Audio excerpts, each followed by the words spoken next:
하나님의 말씀은 역대하 11장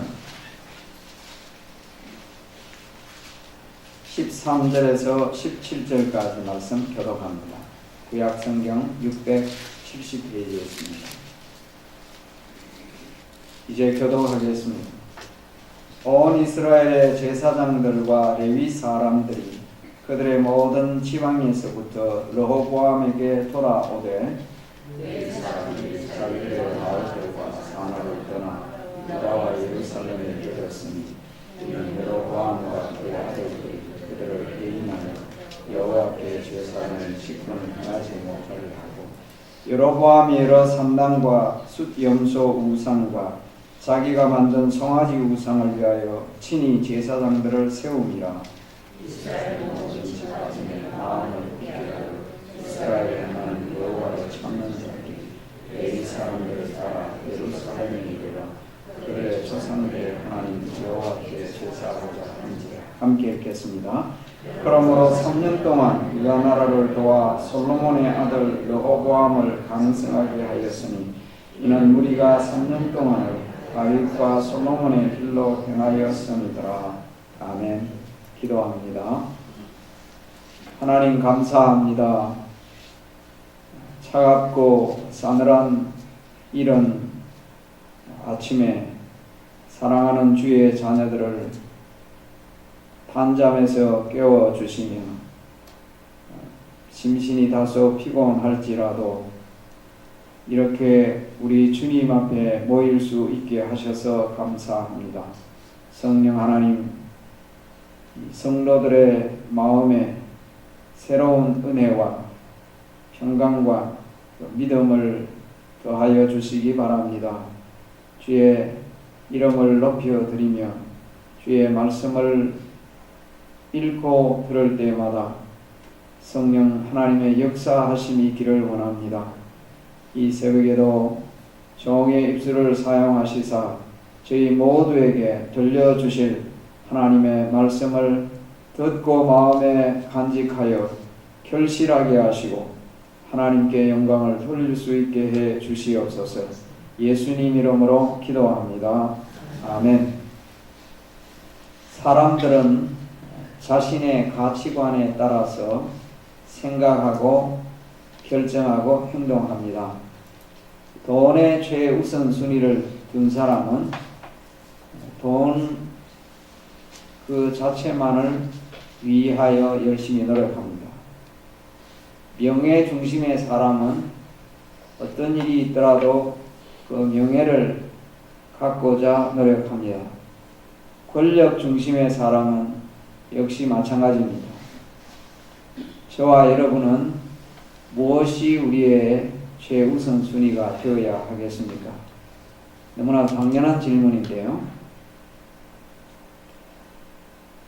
이 땅의 건국 선조들, 청교도들, 필그림이라고도 불리워지는 그 사람들이 1620년에 영국 플리머스에서 이 신앙의 자유를 찾아 메이플라워를 타고 이 신대륙에 왔지요. 그래서 매사추세츠 주 플리머스라고 하는 항구에 가보면 지금도 필그림 내셔널 메모리얼 파크인가요? 그런 파크가 있는데 그 바닷가에 이 기념돌 락 처음에 그 필그림 청교도들이 발을 디딘 곳이라 해서 기념하고 사람들이 방문을 하고 있죠. 102명의 청교도들이 신앙의 자유를 찾아 이 땅에 왔습니다. 모든 것을 다 포기하고 온 것이죠. 역사 속에 많은 사람들이, 크리스찬들이 이 신앙 때문에 자신이 살던 곳을 떠나 다른 곳으로 가서 정착해서 사는 경우들을 많이 봅니다. 프랑스에서는 비그노들이 신앙 때문에 유럽의 여러 나라에 흩어졌고 심지어 아프리카 최남단 저쪽에 있는 사우스 아프리카 그 남아공에까지 가서 그곳에 정착하여 그곳에 있는 건물들이 굉장히 많은 건물들이 유럽풍입니다. 신앙 때문에 그렇게 그곳으로 가서 살게 된 것이죠. 대한민국에서도 그런 일들이 있었죠. 북한의 공산 정권이 들어서면서 또 6.25 전쟁을 겪으면서 공산주의가 싫다 하는 사실 때문이기도 하지만은 신앙 때문에 남쪽으로 내려온 많은 크리스찬들이 있었습니다. 그들로 인하여서 남한의 교회가 새로운 힘을 얻고 부흥을 한 것을 우리는 역사를 통해 잘 알고 있습니다. 오늘 본문에서도 보면 신앙의 자유를 찾아서 북쪽에서 남쪽으로 내려온 사람들을 볼 수가 있습니다. 통일 왕국이 분열 왕국으로 나누어지게 되었죠. 북쪽을 이스라엘이라 남쪽을 유다라 그렇게 불리우게 되는데 북쪽에서 여로보암이 통치를 하게 되면서 그는 우상 숭배를 적극적으로 조장장려했습니다. 그리고 오늘 말씀에 있는 대로 여로보암은 14절 하반절에 보면 여로보암과 그의 아들들이 제사장과 레위인들을 해임했습니다. 그리고 여호와께 제사장의 직분을 행하지 못하게 하였던 것이죠. 15절에 보면 여로보암이 여러 산당과 수정소 우상과 자기가 만든 송아지 우상을 위하여 친히 제사장들을 세웠다. 하나님의 제사장들을 파면하고 자기가 만든 우상 숭배하도록 임의로 제사장들을 세워서 우상 숭배하게 하였기 때문에 그곳에 있던 제사장들과 레위인들은 남쪽으로 내려오게 된 것입니다. 이렇게 남쪽으로 내려오게 될 때에 14절 상반절에 있는 바와 같이 레위 사람들이 자기들의 마을들과 산업을 떠났다라고 되어 있습니다. 어쩔 수 없이 떠났다는 그런 상황도 설명으로 할 수가 있겠지만은 포기하고 온 것입니다. 하나님이 주신 기업이고 자기가 살던 그런 곳입니다. 땅, 그 나름대로의 재산입니다. 그 모든 것을 버리고 내려와야만 했습니다. 일반 사람들 가운데에서도 그러했습니다. 26절에 나오는 내용을 보면 알 수가 있죠. 레위 사람들을 따라 예루살렘에 내려온 사람들이 있었다 하는 것입니다. 신앙의 자유를 찾아 이렇게 내려온 사람들은 많은 것을 희생하고 포기해야만 했습니다. 자기가 가졌던 모든 것을 희생해야 했습니다. 버려야 했습니다. 이 신앙생활을 위해서는 그럴 때가 있습니다. 성경은 우리에게 하나님의 나라와 그의 의를 구하라고 말씀하시면서 또한 주님은 주님을 따라갈 때에 희생과 헌신과 수고가 있어야만 한다고 말씀하셨어요. 나를 따라오려면은 자기 십자가를 지고 나를 따라와야 한다 말씀하신 것이죠. 가장 기본적으로 우리가 정말 신앙 중심으로 살려고 하면 많은 걸 희생해야 합니다. 시간적으로도 그래요. 6일 동안 열심히 일하는 분이 주일날쯤 되면 신앙이 없으면 그저 밖에 가서 눈이 즐거운 거 좀 쉬고 싶고 놀고 싶고 다른 것 하고 싶어요. 그러나 신앙의 사람들은 그 모든 것을 포기해야만 합니다. 그 모든 것을 버리고 나와서 예배드리고 또 헌신하고 수고하고 봉사해야 합니다. 힘든 일이에요. 물질도 마찬가지입니다. 11조도 해야 되죠. 감사한 것도 해야 되고 복음을 위해서 또 물질적으로 희생하고 드려야 되고 시간도 정성도 땀도 노력도 다 해야 되는 것이죠. 그러나 이 모든 것이 헛되지 않은 줄을 우리가 믿기에 희생을 마다하지 않는 것입니다. 성경에도 그런 인물들을 우리가 볼 수 있지 않습니까? 모세는 애굽의 모든 보화를 포기했습니다.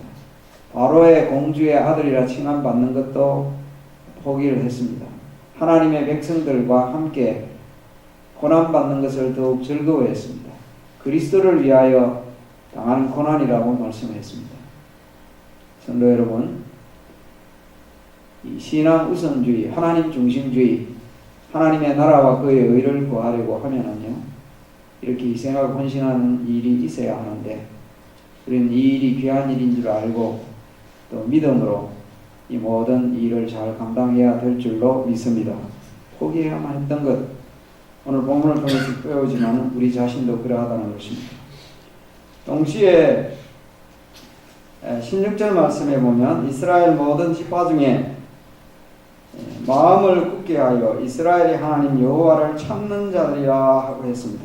마음을 굳게 하여라는 말씀입니다. 굳은 결심이 필요했습니다. 그런 헌신과 수고 그리고 많은 것을 포기하기 위해서는 마음을 굳게 해야 굳은 결심이 필요했습니다. 그들은 전심으로 하나님을 찾기로 한 것입니다. 하나님께 예배하기로 한 것입니다. 역대기에서 하나님을 찾는다, 여호와를 찾는다라는 말은 기본적으로 예배를 두고 하는 말이고, 그 외에 하나님의 은혜를 구한다, 기도한다, 이런 의미를 가지고 있는 말입니다. 하나님을 찾아야겠다, 제대로 하나님께 예배해야겠다, 그런 마음으로 그 일을 위하여 굳은 결심을 했다는 사실입니다. 성도 여러분, 흔들리는 세상이지 않습니까? 많은 것을 흔들어 놓은 세상입니다. 가치관을 흔들어 놓고요, 신앙생활을 흔들어 놓습니다. 주변에 그냥 눈에 보이는 것, 들려오는 것들이 믿음이 없는 사람을 자꾸 흔들어 놔요. 미혹합니다. 그때마다 우리는 결심해야 합니다. 예배할 때마다, 기도할 때마다 매일매일 우리는 하나님께 우리의 마음을 고정시켜야 합니다. 내가 똑바로 살아야겠다, 하나님 잘 섬겨야겠다, 기도 생활을 제대로 해야겠다, 말씀을 가까이 해야겠다. 그때마다 굳은 결심이 필요합니다. 우리도 계속해서 하나님을 주고해야 합니다. 하나님의 은혜의 얼굴을 구해야 합니다. 하나님의 도우심을 구해야 합니다. 우리 힘으로 살 수가 없습니다. 무슨 일을 하든지 하나님이 주신 지혜로 살아가야 하기 때문에 하나님의 능력이 필요합니다. 사업을 하는 사람, 직장생활을 하는 사람, 학생들 할 것 없이 우리는 하나님이 주시는 은혜를 받아야만 살 수 있는 사람들이기 때문에 계속해서 하나님의 은혜를 구해야 합니다. 그의 얼굴을 구해야 하는데, 그러기 위해서는 우리의 마음을 계속해서 굳게 해야 합니다. 매일매일 이러한 삶이 될 수 있도록 오늘 새벽에도 새롭게 다짐하는 시간이 되도록 주의 은혜가 여러분에 있기를 우리 주님의 이름으로 기원합니다. 기도하시면서 다 하셨어요. 하나님, 제 힘을 할 수가 없습니다. 제 마음을 붙들어 주옵소서. 그리고 오늘 말씀을 보니까 이렇게 내려가는 사람들 때문에 17절 말씀에 보면 3년 동안 유다 나라를 도와 솔로몬의 아들 르호보암을 강성하게 하였다라고 말합니다. 이들이 내려가서 이들로 말미암아 르호보암의 나라가 강성해졌다라고 표현되어 있습니다. 여러분들이 이 미국에 오실 때 여러 가지 목적으로 왔습니다. 이전에 일찍이 이 땅에 온 사람들, 청교도들 이외에 대개는 미국이 경제적으로 좀 나으니까, 한국은 지금 굉장히 미국 이상으로 경제적으로 부유한 나라가 되어가고 있고 그렇습니다만, 이 땅에 올 때는 좀 더 나은 삶을 위해 많은 사람들이 왔습니다. 자녀들의 교육을 위해서 이런 등등을 왔습니다만은, 그러나 그것이 최우선순위가 되어서는 안 됩니다. 이 교육을, 자녀 교육을 잘 시켜야 하고, 또 경제적으로 풍족한 삶을 사는 것, 하나님께서 보실 때에도 괜찮은 일입니다. 하지만 그것이 목적이 되어서는 안 됩니다.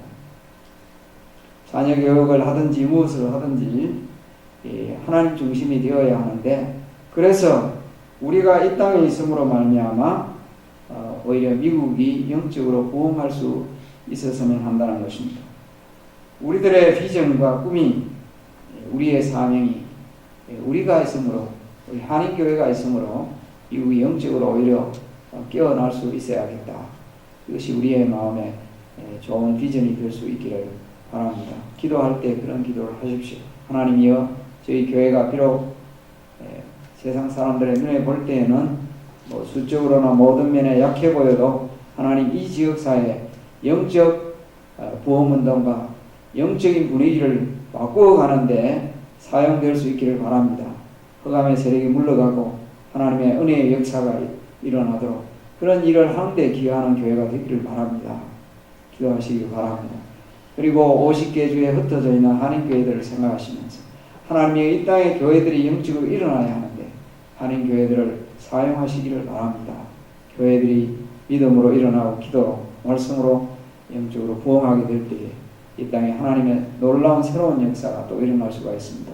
과거에 1차, 2차 그 외에 일어났던 The Great Awakening, 즉 대각성 운동이 이 시대에도 좀 일어났으면 얼마나 좋겠습니까? 그 일이 우리를 통해서도 일어날 수 있다는 얘기예요. 하나님께서 새롭게 이 땅에 역사를 일으킬 수 있다는 것입니다. 그것이 우리의 마음에 하나의 꿈이 될 수 있다는 것입니다. 우리로 말미암아 이 땅에 새로운 하나님의 강성함의 역사가 일어날 수 있기 때문에 이를 위하여 기도해야겠습니다. 오늘 본문 말씀을 보면 안타까운 것은요, 3년 동안이라는 말밖에 나와 있지 않습니다. 3년 동안이라는 표현을 했습니다. 3년 동안 강해졌다. 17절에 보면 이는 무리가 3년 동안을 다윗과 솔로몬의 길로 행하였다. 3년 지나고 난 뒤에 식어버렸다는 얘기입니다. 3년 만에 끝나버렸다는 얘기예요. 물론 이 3년 만에 끝나게 된 얘기에 대하여서는 12장에 보면 르호보암 통치 5년에 이집트의 시삭이라는 그 이집트에서 그 왕이 침공해 와서 어려움을 겪게 되는데 이유는 무엇이었냐? 르호보암이 하나님을 버렸습니다. 그 마음이 교만해져서. 그리고는 백성들이 르호보암을 쫓아가게 되는 것이었습니다. 3년 만에 끝나서는 안 됩니다. 지속되어야 합니다. 대를 이어가야 합니다. 이 역대기 기자는 이 솔로몬을 다윗 같은 이상적인 왕으로 계속해서 묘사를 해요. 솔로몬은 열왕기의 내용을 보면 범죄한 왕이었습니다. 그러나 역대기 기자는 그러한 이 솔로몬의 잘못을 거의 언급하지 않습니다. 그리고 다윗과 같은 수준에 두고 있습니다. 오늘 말씀에도 보면 17절 하반절에 이는 무리가 3년 동안을 다윗과 솔로몬의 길로 행하였더라. 이런 식으로 이상적인 왕으로 묘사하고 있는 것을 볼 수 있습니다. 다윗과 솔로몬의 길로만 계속하면 좋을 텐데 단 3년밖에 하지 못했다가 끝났다는 것입니다. 우리는 우리의 과거의 신앙의 선조들의 길을 계속 걸어가야 합니다. 잠시 끝나서는 안 돼요. 몇 년 동안 신앙생활 하다가 그 위에 제대로 하지 못하면 안 돼요. 우리 대해서 끝나서도 안 됩니다. 지속적으로 신앙의 전승이 이루어져 가야 합니다. 우리는 이 길을 계속 걸어가야 합니다. 우리의 평생에 다윗의 길을 걸어가야 합니다. 우리 신앙의 선조의 길을 걸어가야 합니다. 그것이 살 길입니다. 우리 가정이 사는 길이고 교회와 또 민족과 나라가 사는 길입니다. 신앙의 자유를 찾아왔던 이 귀한 하나님의 사람들의 그 모습과 흔적을 생각하면서 우리도 이 믿음의 길을 잘 걸어갈 수 있기를 우리 주님의 이름으로 간절히 축원합니다. 기도하겠습니다.